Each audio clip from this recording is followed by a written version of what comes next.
अस्सलाम वालेकुम दोस्तों, आप लोगों को पता है वक्फ बोर्ड पर एक बड़ा फैसला सामने निकल कर आना है। अब आज जो मैं आप लोगों को बताने जा रहा हूं, जो दिखाने जा रहा हूं, उसको आप लोग ज़रा गौर से देखिएगा।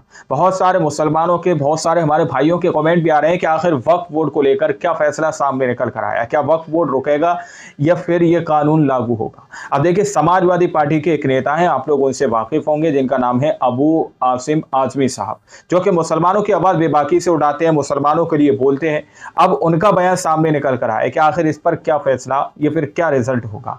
देखिए, हर एक मुसलमान ने जी जान से मेहनत की है इस वक्फ बोर्ड बिल को रिजेक्ट कराने की, लेकिन गैर मुस्लिमों ने पूरी तरह से कोशिश की है और एक ही तरह का नारा लगाया था कि वक्फ बोर्ड को हटाया जाए और इंडिया को बचाया जाए। इस तरह के नारे के साथ उन लोगों ने इस बिल को पास कराने की कोशिश की थी, लेकिन हमारे मुसलमानों की मेहनत क्या रंग लेकर आई है वो आप लोगों के सामने मैं स्क्रीन पर रख रहा हूं। आप लोग अबू आसिम आजमी साहब का ये बयान जरूर सुनिएगा। सबसे पहले फौज, मिलिट्री, दूसरा रेलवे, उसके बाद वक्फ। इतना बड़ा जमींदार होने के बावजूद, 8 से 9 लाख एकड़ जमीन होने के बावजूद हम किसी बेवा को वजीफा भी उससे नहीं दे पा रहे। अब बेहतर मैनेजमेंट के नाम पर बीजेपी डाका डालने की कोशिश कर रही है। बेहतर मैनेजमेंट और मुसलमानों के लिए, और बीजेपी, ये तो कोई सोच ही नहीं सकता है। बीजेपी का दखल आना मतलब मुसलमानों के लिए कोई तकलीफ शुदा बात होने ये पक्की बात है। रेलवे बिक गया, एयर इंडिया बिक गया, एयरपोर्ट बिक गया, सी पोर्ट बिक गया, क्या बचा है? सब बिकता जा रहा है। अब इनकी नीयत जो है सब बिकता जा रहा है जी, इसकी जमीनें बहुत ज्यादा कि वक्फ की प्रॉपर्टी मजहबी प्रॉपर्टी है जो 200-300 सालों से एक बड़ा लैंड बैंक है। ये 9 लाख एकड़ जमीन कोई चोरी और डाका डाल के नहीं दी गई है। ये 9 लाख जमीन लोगों ने अपनी वक्फ बोर्ड को दिया है, जो साहिब हैसियत थे, अपनी मर्जी से दिया उन लोगों ने इस जमीन को, खाने के नाम पर दी गई है। इस बिल में ये खतरा सबसे बड़ा है कि वक्फ बोर्ड को रबर स्टैम्प बनाना चाहती है सरकार। 36 कलेक्टर का पावर जिस बोर्ड का है उसको एक कलेक्टर को दे दिया गया। अंबानी के घर की जमीन जिसका सुप्रीम कोर्ट में केस चल रहा है, और मैं दावे से कहता हूँ ये जमीन वक्फ बोर्ड की जी, ये जमीन वक्फ बोर्ड की है जी।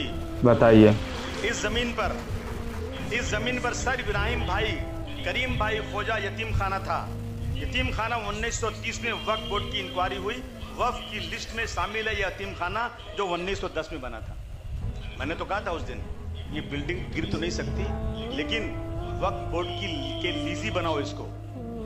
वक्फ बोर्ड से लीज पर जगह ले। वो अब एक ही हल है कि अंबानी वक्फ बोर्ड के पास आए जी और कहें कि भाई ये जमीन आपकी है, मुझे इसको लीज पर दे दो, उसका लीज का भाड़ा हो जाए, दूसरा कोई रास्ता नहीं है। लेकिन ये भी करना नहीं चाह रही है सरकार। बताओ, अंबानी ने घर बना लिया वक्फ की जमीन पे, वक्त ही रहेगी। कल किसी मस्जिद दरगाह को कलेक्टर, किसी का घर, मौलाना साहब ने कहा किसी घर कह देंगे ना तो कलेक्टर साहब की बात ही मानी जाएगी। अहमदनगर में गया था, यकीन मानिए, एक मस्जिद है, पूरा मीनारा है उस पे। मैंने पार्लियामेंट में उठाया था, आज तक चिल्ला रहा हूं, अभी तक कुछ हुआ नहीं है। पूरा मीनारा है, उस मस्जिद में पुलिस स्टेशन, बताइए, पुलिस स्टेशन चल रहा है, बगल में मस्जिद में कलेक्टर ऑफिस चल रहा है, सरकारी दफ्तर चल रहे हैं। जब कलेक्टर को ये फैसला करना होगा तो ये उसको वक्फ बोर्ड को मानेगा नहीं, ये कहेगा कि ये जगह किसी और की है। कलेक्टर राज में लंगड़ा लूला वक्फ बोर्ड बनने वाला है। मगर मैं मुबारकबाद देना चाहता हूँ कि घमंड टूट गया। 10 साल में पहला बिल वापस जा चुका है। पहला बिल 400 पार कहने वाले 240 पर आ गए। और एक बात खाली थोड़ा सा सोचो, अगर 400 पार हो गया होता तो बिल पास हो गया होता है, बिल पास हो गया होता। मैं बहुत बधाई देना चाहता हूँ, मुबारक आप लोगों को देना चाहता हूँ। ये कौम के वो लोग बैठे हैं जिन्होंने अंग्रेजों के दांत, बिल्कुल जी, बेशक वही लोग हैं, ये सही बात है, अंग्रेजों के जिन्होंने दांत कट्टे थे। कब तक मुसलमान तुम अपने फैसले खुद करते रहोगे? मज़हब में 5 बार अज़ान की जाती है जी। आओ बगल में खड़े हो जाओ, आओ जगह मत छोड़ना, कंधे से कंधा मिलाकर जी जी। सबसे ज्यादा मुसलमान भी इंतशार। मुत्तहिद हो तो बदल सकते हो जमाने का निजाम, मुंतशिर हो तो मरो शोर मचा देते हो। बेशक। मौलाना अरशद मदनी साहब को मैसेज दीजिए, जमात इस्लामी, जमीयतुल उलमा, जितनी देश की जमातें जमा कीजिए, उनको किसी सियासी लीडर को मत लीजिएगा, ये अपने मकसद को पूरा करें। सिर्फ उनको लीजिए जो रियल में मुल्क और कौम के लिए जीना और मरना चाहते हैं।